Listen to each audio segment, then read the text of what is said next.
کراچی میں جلنے والی گل پلازا سے مزید 25 سے 30 افراد کی باقیات مل گئیں۔ 4 روز کے دوران 31 لاشیں بھی نکالی جا چکی ہیں، جس کے بعد ریسکیو ٹیم نے تھرمل کیمرے سے سرچ آپریشن شروع کر دیا ہے۔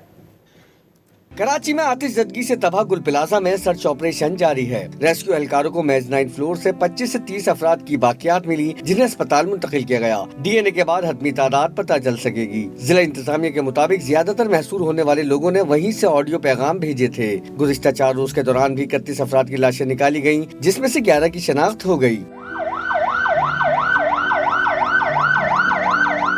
وزیر اعلیٰ سندھ نے سانحہ گل پلازا میں جانی نقصان بڑھنے پر افسوس کا اظہار کیا ہے۔ مراد علی شاہ نے ملبہ ہٹانے کا کام روک کر وہاں سے ملنے والی مزید لاشوں کو فوری اسپتال منتقل کرنے کی ہدایت کی۔ وزیر اعلیٰ سندھ نے واضح کیا کہ انسانی جان کا کوئی نعم البدل نہیں، لاواحقین کو تنہا نہیں چھوڑیں گے۔ کمشنر کراچی نے ایڈیشنل آئی جی کے ہمراہ گل پلازا کا دورہ کیا۔ میڈیا سے گفتگو میں واضح کیا کہ واقعے میں کسی ایک ادارے پر ذمہ داری نہیں ڈالی جا سکتی۔ انکوائری کافی کمپلیکیٹڈ انکوائری ہے، کیونکہ اس میں اس کا ایک اینگل نہیں ہے، اس کے بہت سارے اینگل ہیں، اور اس میں یہ کہنا کہ کوئی ایک آفس ایک ایجنسی ذمہ دار ہے، میرے خیال میں اس میں ہمیں بہت سارے اس کو 360 ڈگریز اس کو انکوائر کرنا پڑے گا، اور اس کے بعد کچھ ریکمنڈیشنز وہ ہونی چاہیے جو کہ لانگ ٹرم ہوں، وہ ہم پروپوز کر سکیں۔ آتش زدگی کے بعد سے اب تک 30 کے قریب افراد لاپتہ ہیں۔ ریسکیو ٹیم نے گل پلازا میں مزید لاشیں ملنے کے بعد تھرمل کیمرے سے سرچ آپریشن شروع کر دیا ہے۔ متاثرہ مقامات کی تھرمل کیمرے سے اسکیننگ کی جا رہی ہے۔